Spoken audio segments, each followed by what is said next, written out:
Cinema అనేది ఒక రంగుల ప్రపంచం. సినిమా చూడడానికి ఒక సామాన్య ప్రేక్షకుడు ఎంతగా ఇష్టపడతాడో సినిమాలో నటించే నటీనటుల గురించి తెలుసుకోవడానికి కూడా అంతే ఆసక్తి చూపిస్తాడు. ఇప్పుడు వెబ్సైట్లు, యూట్యూబ్లు వచ్చేసిన తర్వాత సినీ వారపత్రికకు అంత క్రేజ్ లేదు. కానీ ఒకప్పుడైతే సితార, జ్యోతి చిత్ర, శివరంజని పత్రికలు అప్పట్లో ఎంతగానో ప్రజాదరణ పొందాయి. ఇప్పుడున్నంత టెక్నాలజీ అప్పుడు లేకపోవడం వల్ల ఈ సినిమా విశేషాల గురించి తెలుసుకోవాలి అంటే అప్పుడు వారపత్రికల కోసం ఎదురు చూడాల్సి వచ్చేది. అందుకే పత్రికల్లో సర్క్యులేషన్ అనేది లక్షల్లోనే ఉండేది. కవర్ పేజ్ మీద వేసిన హీరో హీరోయిన్లను బట్టి ఆ వారపత్రిక అమ్మకాల విషయంలో హెచ్చుతగ్గులు ఉండేవి. Megastar Chiranjeevi, Nandamuri Balakrishna, king Nagarjuna, victory Venkatesh ఫోటోలు ఎక్కువగా కవర్ పేజ్ మీద కనిపించేవి. ఈ నలుగురు కథానాయకులకు సంబంధించిన ఏదో ఒక వార్త పత్రికల్లో తప్పకుండా కనిపించేది. అలాగే నందమూరి తారక రామారావు గారు, అక్కినేని నాగేశ్వరరావు, నట శేఖర్ కృష్ణ, నటభూషణ్ శోభన్ బాబు బయట ముఖ చిత్రాలతో సినీ వారపత్రికలు కలకలలాడుతూ ఉండేవి. తెలుగు సినిమా రంగంలో విజయబాపినీడిది ఒక ప్రత్యేకమైన శైలి. ఆయన ప్రయోగం శైలి, ప్రయత్నంశాలి.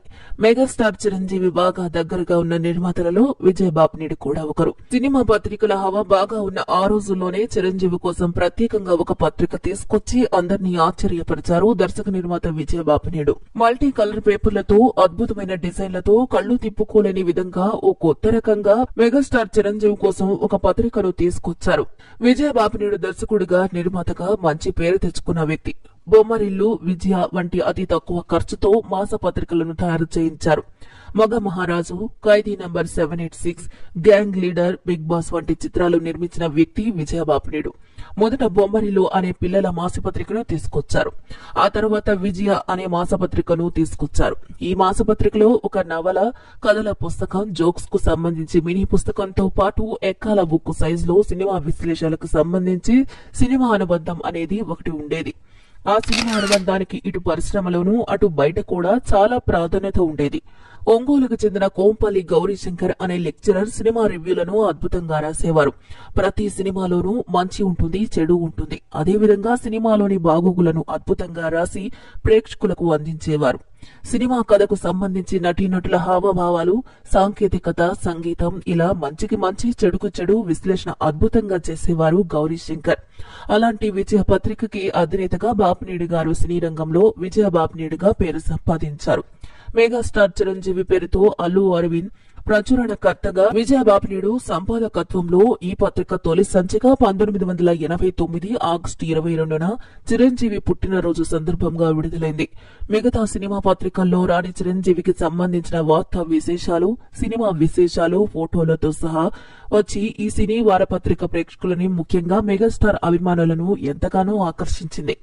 ఆ సమయంలోనే తమిళంలో రజనీకాంత్, కమల్ హాసన్ పేరుతో 1-2 పత్రికలు వచ్చాయి. కానీ కొద్ది రోజుల్లోనే అవి ఆగిపోయాయి.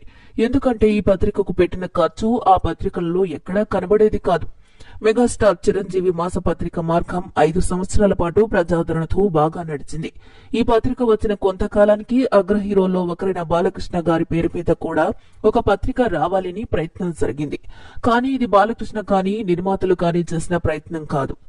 స్టెల్లింగ్ రామారావు అనే ఒక వ్యాపారవేత్త గోల్డ్ స్టార్ బాలకృష్ణ పేరుతో 1990 సంక్రాంతి నుంచి ఈ పత్రిక తీసుకురావాలని ప్రయత్నం చేశారు.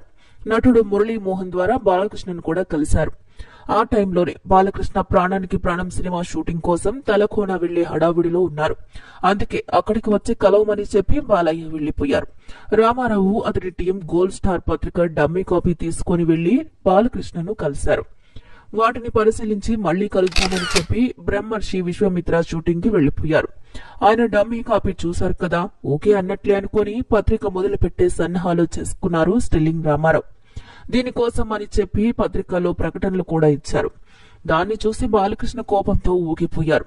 ఇలాంటి తరహా పత్రికలకు నేను వ్యతిరేకమని, సినిమా పత్రికల్లో వచ్చే ప్రకటనలు తనకి చాలని, తన అభిమానులు ఇలాంటి పత్రిక తీసుకురావాలనే ప్రయత్నం చేస్తే దాని గురించి ఆలోచించేవాడిని. కానీ నా అనుమతి లేకుండా నా పేరుతో ఒక పత్రిక తీసుకురావాలి అని ప్రయత్నం చేయడం మంచి పద్ధతి కాదు అని బాలకృష్ణ గట్టిగా హెచ్చరించారు.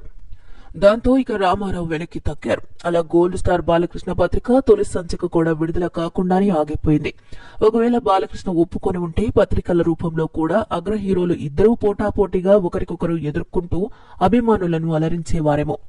మరి ఈ వీడియోపై మీ అభిప్రాయాన్ని కూడా కామెంట్స్ ద్వారా తెలియజేయండి. మరిన్ని అప్డేట్స్ కోసం మా ఛానల్ ని లైక్ చేయండి, షేర్ చేయండి, సబ్స్క్రైబ్ చేయండి.